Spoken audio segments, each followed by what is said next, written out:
Assalamualaikum warahmatullahi wabarakatuh. Pamirsa subscriber YouTube Mang Cecep Gora Bacep anu satia satu humanco di mana wae ayana. Dina dangat ayeuna urang neraskeun hanca carepon tina majalah Mangle tahun 1858 nomor 23. Judul carepon anu baris kapidangkeun dina dangat ayeuna nyaeta Sabuni-buni nu ngising. Ieu seunatnya coretan dulacis. Pamirsa carepon ieu teh nyata sambungan tina panas ku popotongan. Emutnya sababaraha waktos kapengker parantos dipidangkeun judul panas ku popotongan. Da ieu painten terasanana cenah ieu teh pamirsa. Sumangga supados teu nyangkolong teuing kana waktos. Wilujeng ngadangukeun.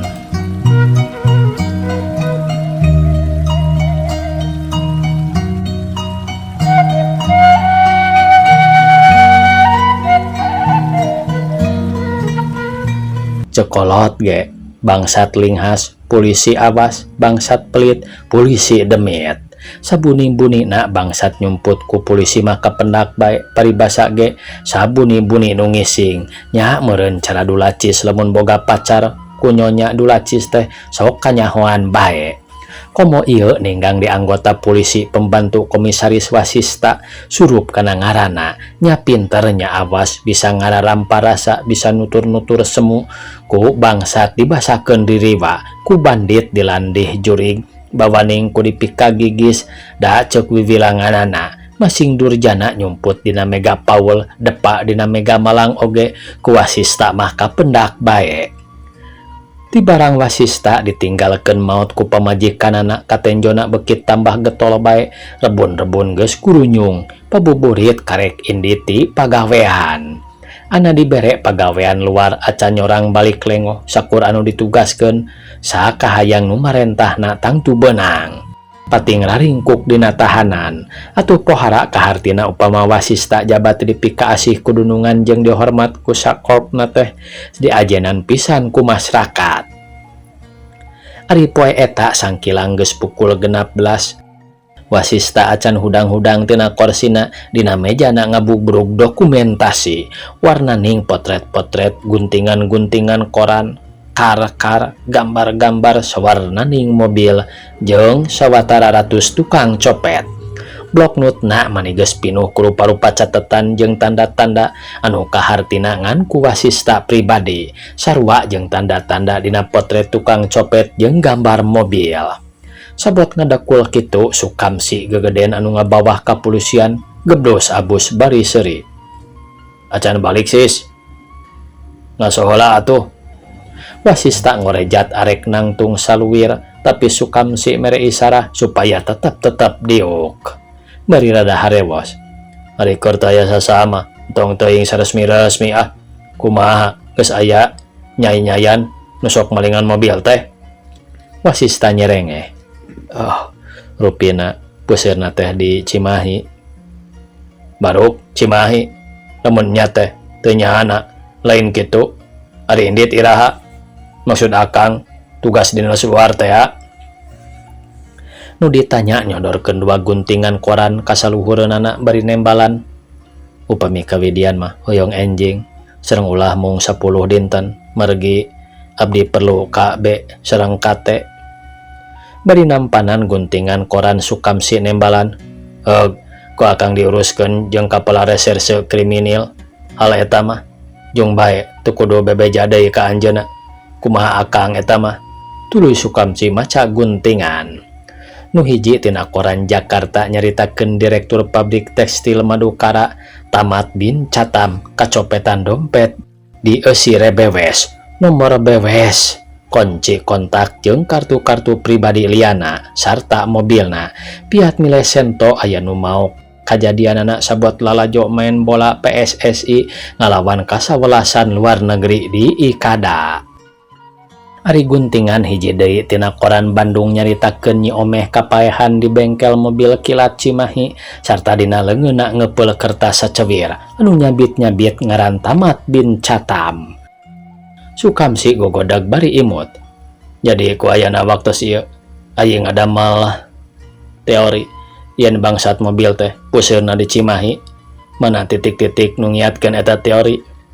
Wasista ngagelenyu dina serat pun bangsat aya kalimah jeung teu kudu nyusul-nyusul ka Cirebon da akang mah lain urang ditu. Eta saperkawis kaduana numutkeun koran ieu pun bajingan sareng bojona teh arasup ka warung soto Mang Doyan.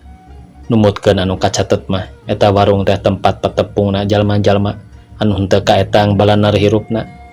Tah eta 2 titik ngahudang ingetan ka abdi yen bangsat-bangsat mobil teh milih puseurna di Cimahi. Naon margina? Margi Cimahi teh puseur anu gampil dianggo moncorkeun mobil palingan ka Bogor, teras ka Banten, ka Jakarta, ka Cirebon, ka Tasik, teras ka Jawa Tengah. Upami perlu ngidul pia Cililin, mipir pagunungan, bade ngulon, bade ngetan, gampil bae. Sukam si imut ngagelenyu ngadenget teori bawahanana kitu, pok ngajawab. Nya, tek bae praktekeun. Sabot aya teu aya. Da acek oge sok ngalongokan putra ka bumi. Apet budak teh ka acekna, entong dianggo ka melang. Da pada nalingakeun ieu. Upami bade, enggal milari gentos ibuna. Ngomongna kitu bari kaluar sarta ngagonjak. Kocapkeun isuk pabeberang wasista geus aya di kantor besar polisi Cirebon mapai katerangan bab Tamat bin Catam. Ceuk papayan nya aya ngaran kitu teh direktur muda pabrik tekstil Madukara di Jalan Bersih nomor 13 ari mobil nu dipalingna Fiat Milesento nomor 4731. Jadi lain 887 genap sakumaha keterangan Nyi Omeh ka wartawan Bandung dina koran. Cek katerangan Tamat bin Catam nu asli waktu manehna di Ikada lalajo teh lebah hiji titik sukuna katincak kuno pepaliwat dinu sakitu heurina anu nincak suku teh kalawan sopan minta maaf pok nage lain dihaja kulantaran itu minta maaf tur sakitu rendahna Tamat oge henteu kapapanjangan tuluy bae pepaliwat dinu sakitu pas sedakna tapi barang ngarampas saku calana pohara ngagebegna domeh dompet plastik nu desi rebewes jeung rupa-rupa kartu pribadi bat leungit. Aya ngadenge keterangan lebah dinya wasista imut bari ingguk-inggukan geus ngarti yen eta teh tangtu taktik copet Bandung anu biasa di Braga atawa di tempat rame liana sok ngagokan nu ngaliwat sangkan baturna bisa ngodok pesak anu kagokeun teh moal salah deui copet Bandung ngadon ngundul ka Ikada. Nah saderek apal kajelemana anu nincak sampean teh ceuk wasista. Tamat ingguk bari nembalan anu pasti bae sanes budak Sunda katawis dina basa Indonesiana sadang ngaborobot. Wasista mukatas tuluy nyokot album potret copet-copet Bandung ditembongkeun ka Tamat sina diilikan sugan aya nu wawuh ku Tamat diilikan serta tuluy nunjukkan nomor 142 upami teu lepat kriting-kriting nama siga ieu nanging duka atuh datepang mung salangkung bilih kasamaran. Cekap sakitu oge nuhun omong wasista. Peuting eta keneh wasista geus aya di Cimalaka Sumedang di babah montok mariksa mobil nomor 887 genap bat geuning Chevrolet butut nu ngabagug teu jalan. Da onderdilna geus rea anu pamitan. Nomorna nempel keneh pinuh ku kekebul rebewes jeung saniskara surat manyuratna lengkap keneh di babah montok. Lengkap keneh di babah montok mah sagalana beres nu puguh mah nomor mobil Fiat Milesento anu ditumpakan ku Omeh mah palsu. Timbul pikiran dina hate wasista palsu teh kabeneran bae atawa domeh anu palsu teh terangeun kalawan sidik yen Chevrolet babah montok mah geus teu jalan tur rebewesna masih keneh laku. Nah ceuk wasista ka babah tiraha ieu Chevrolet teh nombrona. Oh, doka awe persis nama nanging kirang langkung bae 1 tahun setengah. Nah, babah nyupiran pribadi atawa boga supir anu matuh. Oh, pada supir matuh nanging memeh mobil nombro ge tos dilepas. Nah, bongaan bangor sok ceceramet malah ka Bedianakeun mah aya bejana di bui nyopet wartosna malah kantos ditaronggolan di Braga. Oh gitu. Keun engke urang pariksa bab eta.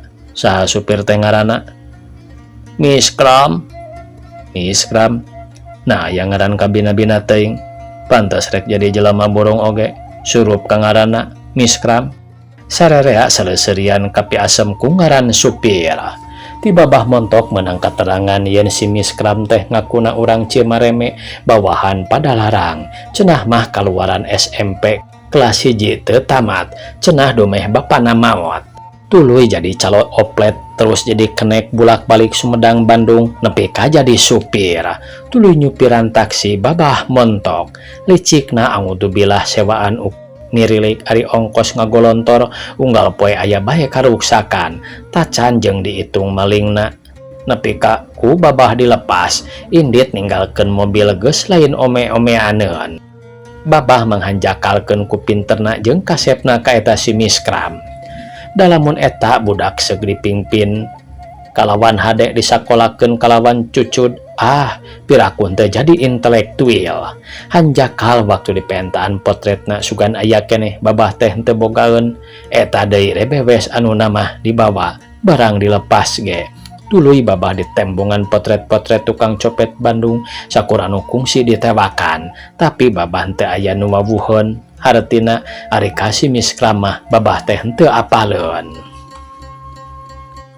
Isukna wasista geus aya di imah Haji Sorban menta keterangan naon-naon anu kadenge ti ieu haji teu jauh ti anu dimuat dina Mangle nomor 21 bulan Juli tahun 1858 kaca 16 meh salangkepna kitu. Leuwihna teh dumeh menang sababaraha potret ti Nyi Omeh potret salakina anu ngaku-ngaku ngaran Tamat bin Catam teh ari ditenjoan ku wasista nya budak teh ngora keneh kasep jeung pantes lamun pinter. Gelenyu wasista imut ingat kana omongan si Tamat bin Catam dina suratna anu sacewir teh cenah ge entong disusul ka Cirebon da lain urang Cirebon.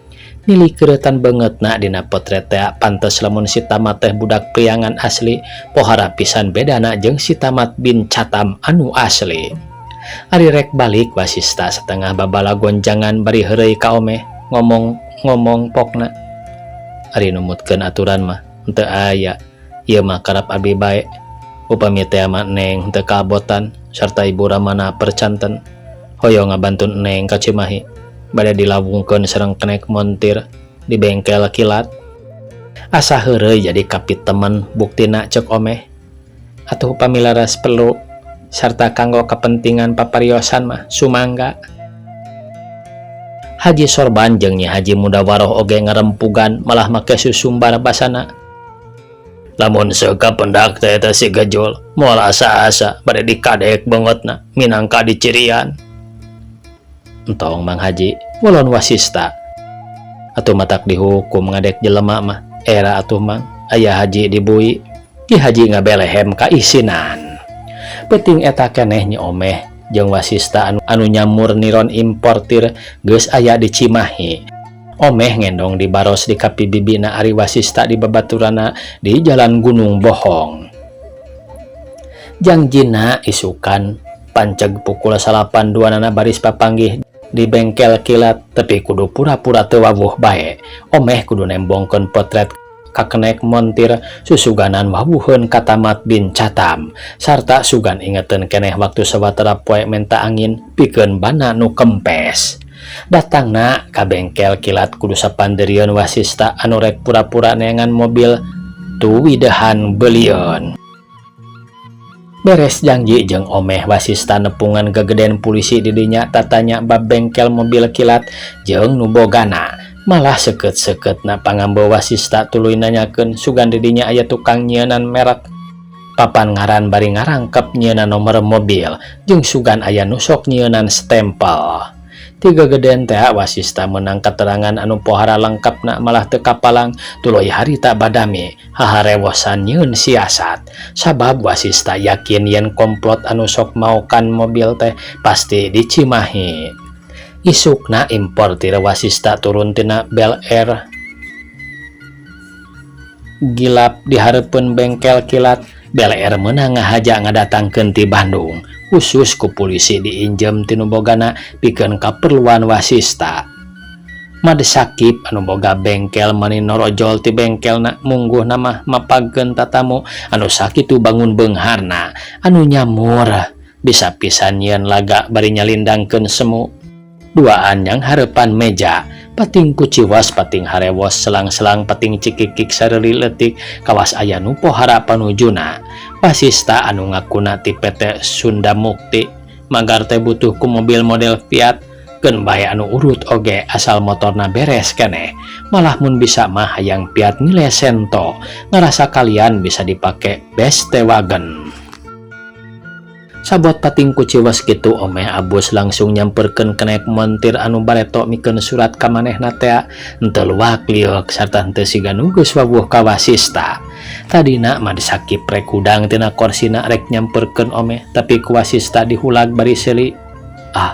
Keun bae tatamu model kitu mah paling-paling gerek nanyakeun ban butut pikeun pepelendungan anakna. Ieu nu penting mah urusan urang harga puluhan ribu teu palai artos akang teh. Nu dihulag diuk deui bari nyerengeh tambah era. Ari omeh kakenek teh ngeupelkeun duit 50-an kana leungeunna bari ngomong, "Tulungan aceuk ayi, meureun moal hilap ka aceuknya." Ieu teu wawuh ka ieu, ngomong kitu bari nembongkeun potret tamat. Duka kagebos ko hawa duit 50-an duka pertanyaan anak pohara teuing teu disangka-sangkana. Kenek teh ingguk bari ngilikan potret. "Oh, iya atuh ieu mah Mang Ikam." Omeh anu tadi peuting geus meunang instruksi ti wasista rikat pisan nembongan duit 50-an salambar deui. Bari ngomong, "Tah syukur ari wawuh mah di mana bumina?" Jawab kenek bari nampanan duit salambar deui. "Oh, ari bojona nu kolot mah di Cimareme baraya abdi. Mung wartosna aya duaan deui nu ngora. Duka tah eta mah."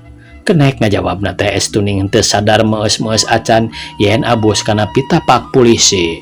Omeh nempo kana ceuli kenek.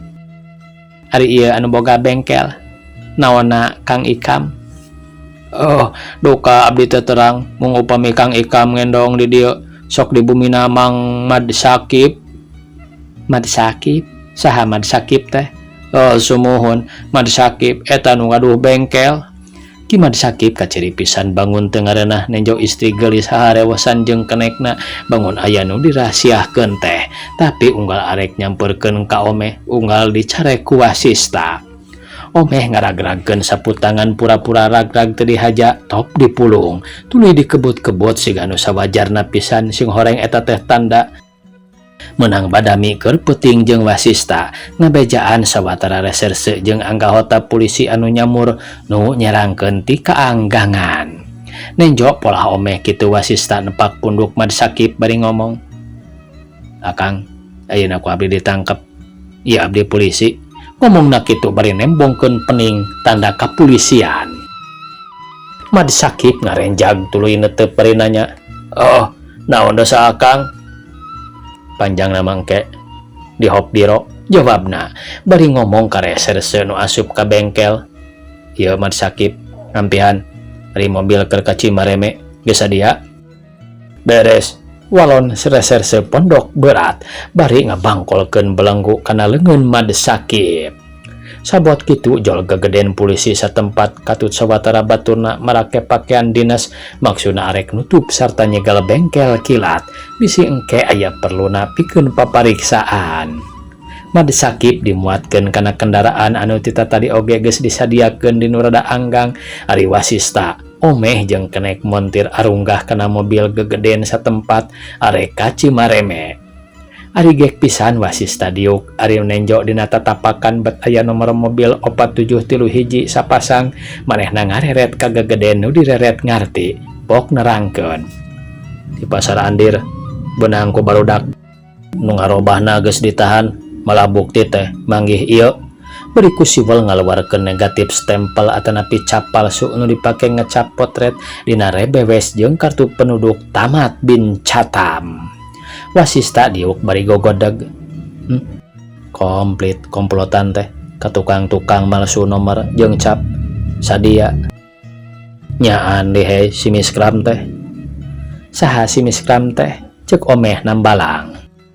Wasista imut ngagelenyu bari ngalirik rada beler. Upami papayan abdi henteu lepat rupi nama eta tuang raka.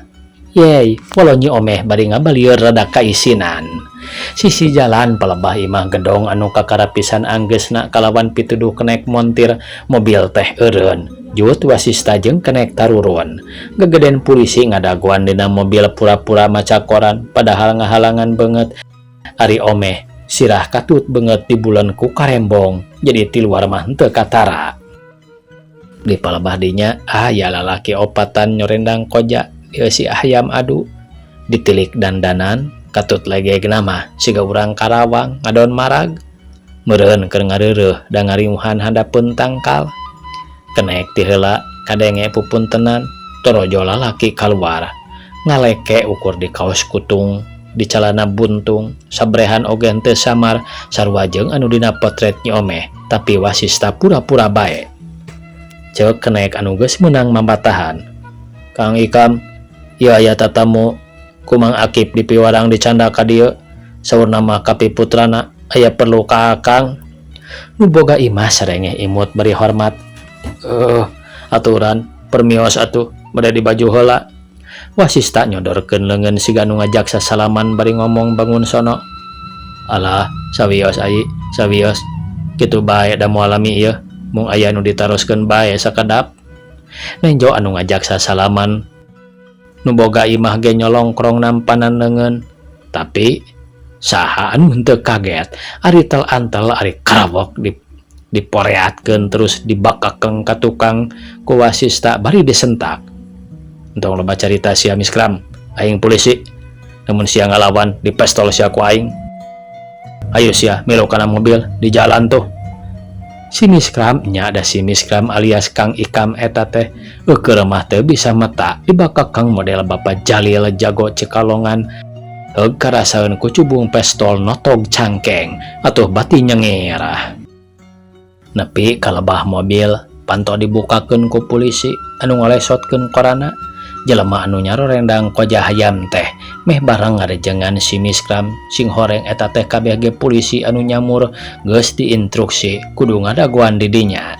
Nyi Omeh turun tina mobil baring mudar karembong anu ngabuleun beungeutna pamajikan jeung salaki padeuleu-deuleu beungeut. Nu lalaki bangun pohara era tur sieuna nu awewe kacirinahan amarah. Ceuk wasista, miskram bisi arek mungkir baik maneh mungkir. Tapi jawab pertanyaan kami, wawuh maneh kaya istri? Oh, bojong-bojong wawuh. Bapak tepangge nembe ayeuna cuk si miskram bari gogodag. Ngadenge pamungkir kitu Nyi Omeh geus henteu kawawaeun nahan amarah ngan sakilat teu kaburu aya nu ngahalangan manehna nyokot batu nu aya deukeut sukuna. Panjang lonyod sagede mutu tukang otek. Cubrod ditinggangkeun kana beungeut bet meneran sungutna mangkaning nyage awewe Nyi Omeh teh sampulur gede tanaga mokaha tilu huntung adadak pamitan ngagebugna teh bari nyarekan sia pura-pura teu wawuh ka pamajikannya dasar sia tukang tipu bari cebrod ditinggang satakar tanaga ku dua leungeun lebah bun-bunanana puguh bae dicocor kitu mah anak batur ngarumpuyuk. Teu kalisku pada ngarajengan. Nyi Omeh geus cek nincak beteung salakina karep nama arek terus diluluh tapi bapak polisi rikat ngebedol setengah dipangku dipundurkeun. Teu kaburu kitu mah ieu si miskram teh bakal ngalaman di matang puluhkeun. Teu lila burudur polisi sa mobil anu ngahaja nuturkeun rek babantu ka wasista jeung komandanna. Harita jabati sawareh ngarawat si miskram alias Tamat bin Catam palsu anu sajen mah ngagaladah sebagian gede barang-barang Nyi Omeh jeung Haji Sorban kasusud di imah si miskram. Geus rengse barang-barang dirawat ku polisi pikeun bukti dina perkara si miskram diabuskeun kana mobil istimewa anu datang pang pandeurina. Bapak polisi ngomong ka wasista bari nyekel leungeun kenek. Akang mah bade pindah kana mobil dinas. Mangga bae aya sareng Neng mah teras kana mobil ieu urang tepang di hop biro bae engke. Dina mobil supir nama geus teu kaburu ngaliek-liek acan maklum antara pada larang Bandung mah jalana teh rame. Nyi Omeh nanya kanu sagigireunana, "Dupi abdi kedah ditahan deui?" Wasista ngajawab rada banyol, "Upami kersa ditahan di pangendongan abdi mah mangga ngiring ka ditu." "Yey, bangor," ceuk Omeh bari ngadilak pura-pura. "Abdi mah naros kitu soteh. Dume hoyong ka panghulu, sina ngalareskeun serat talak si miskram gejul." Wasista ngoconan, "Ih, ulah swasia kacaroge mah pamali, komo nyebat gejul mah doraka." Teu lucu tembal Nyi Omeh bari babaeudan. Nah, atuh rurusuhan teuing nyuhunkeun serat talak. Nah, parantos sayagi anu baris nadahna, ceuk Wasista bari seserian. Nu diheureuyan teu nembalan, panonna bae meuni ngaburileng, tapi tungtung bibirna ngariwet nahan imut. Wasista terus bae ngaleketek nu diuk gigireun. "Abdi mah naroso teh eta taeun. Upami teh mah aya lowongan bade nyuhunkeun dipaparieun priority ti antawis anu baris nadah." Ari nepi ka Cimahi, Nyi Omeh dijajabkeun heula ku Wasista bari turun. Omeh diharewosan. Serat talak mah gampil kumaha abdi, nanging priority teh nya. Bari nutupkeun pantom mobil Nyi Omeh imut, "Oke. Upami seneng pais bibit, mulih ti dieu sindang ka abdi." Nu diondang males imut ngagelenyu ari hatena mah pais bibit onaman nomor 2, nomor 3, nomor 1 nama titik. Kaot biro supir. Supir ngajawab. Parantos ditewak pun miskram mah, "Supir-supir tibra mondok pak, moal paurnuna mobil." "Nya, muji teh ku bisa nyumput di caangna bangsa teh," ceuk Wasista.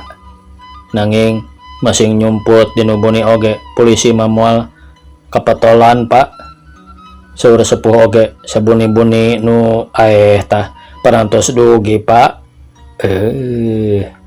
Tamat cenah ya pamiarsa. Sakitu anu tiasa kapihatur. Wassalamualaikum warahmatullahi wabarakatuh.